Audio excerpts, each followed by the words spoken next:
The United States launched airstrikes this morning in support of Iraqi forces who are making a push to recapture the ISIS-held city of Fallujah in Iraq, according to the Iraqi Prime Minister. The Islamic State has held Fallujah since January of 2014. Take a look. Iraqi forces have begun storming Fallujah, the first city to fall to ISIL more than 2 years ago. Situated around 60 kilometers west of Baghdad, Fallujah has long been considered a hub for extremists and rebels. Its proximity to the capital, recent bombings and growing pressure from Shiite militia forces in the area are thought to have triggered the operation. Prime Minister Haider al-Abadi called on civilians to flee ahead of the offensive and warned the military to protect those remaining. Joining me now is Middle East specialist and distinguished senior fellow at the Gatestone Institute, Dr. Harold Rhode. Dr. Rhode, thanks for being here, sir. Nice to be here. Thank you. All right, these airstrikes by the U.S. supporting Iraqi forces trying to take back Fallujah. My question to you, Dr. Rhode, why did the Prime Minister of Iraq announce this initiative before it started? Doesn't that just give it away to the enemy? I think you're right. I think there's a real problem. The Prime Minister of Iraq is a Shiite. Fallujah is a completely Sunni city. These people like each other, shall we say, historically, like the Protestants and Catholics used to feel towards each other in Northern Ireland. And we'll see what happens. It's very good that the American government is helping destroy ISIS, because ISIS is not just a problem in Fallujah. It's a problem throughout the world at the moment. And we'll see what happens. We can't predict the future. There are reportedly 50,000 civilians in Fallujah to the 1,000 compared to the 1,000 ISIS militants there. Is there any expectation that these civilians would support Iraqi or U.S. forces, or are they going to flee or hide or support ISIS? What can we expect from them? Well, it's a problem. They don't want the Shiite forces of the government, on one hand, to come in. On the other hand, they're being oppressed by their fellow Sunnis, the ISIS members, who have imposed on them a form of radical Islam, which they hate. But there's not anything they can do about it because they don't have the guns. And if they open up their mouths, then ISIS will slaughter them. All right, Doctor, let's move along to some other ISIS-related incidents that have been happening around the world. And first of all, I just want to get your opinion on the Egypt air crash that killed 66 people. We don't know definitive details on that yet, but do you expect them to conclude that that was, in fact, terrorism that downed that plane?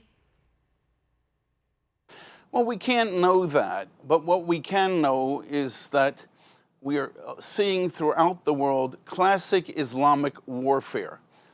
And what is classic Islamic warfare? It's not armies fighting each other. It's raids.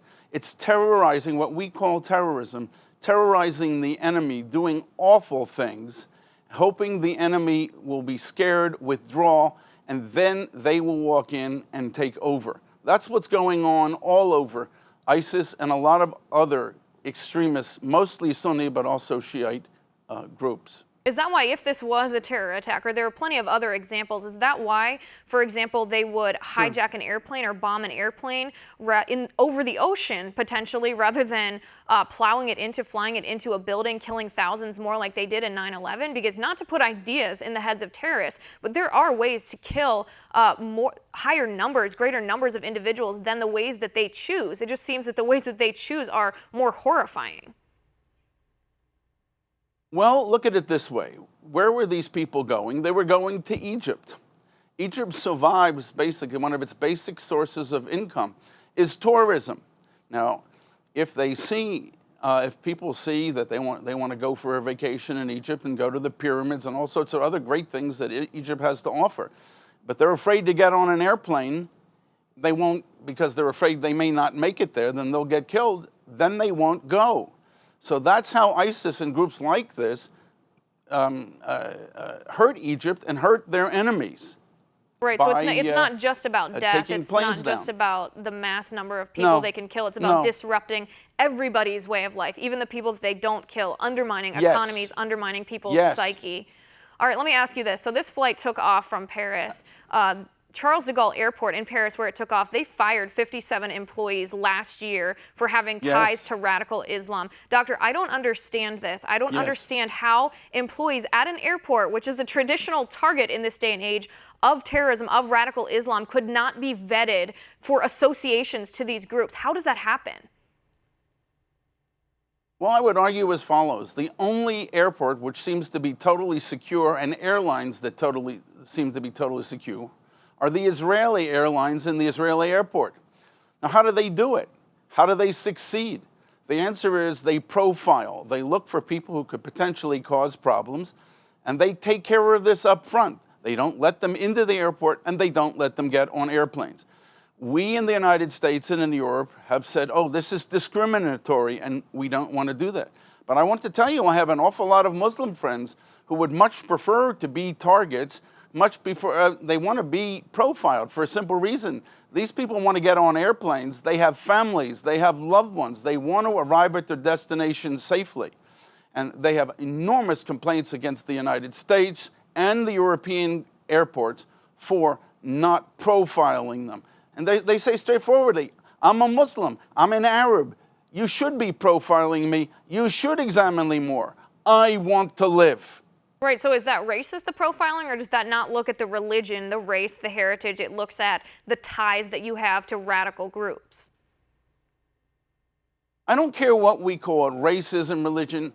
Mr. Trump has said that we have to stop the immigrants until we can vet them. I want to tell you that a lot of the immigrants that have come into the United States from countries in the Muslim world, a lot of these governments are totalitarian, and even if we think, the American government, that we can go to our counterparts in some of these countries and see that they don't have a police record, these totalitarian governments many times say to themselves, they don't care what we want. If they want to get bad guys into the United States to do things for the future, then they'll tell the American government what they want us to know. And that maybe is a good idea, that we should stop immigration from places where we know there are problems until we can vet these people. This is not to say that all Muslims are bad people. That's wrong. Doctor? What's the answer then here to make our airlines safe? The answer is surgery. Surgery hurts the patient, but it saves the patient, God willing. And that's what we need here. We need profiling. We need to make our airlines and our airports as safe as Israel's are. And that's probably the only answer. We have a lot to learn from their experience, and we should follow them.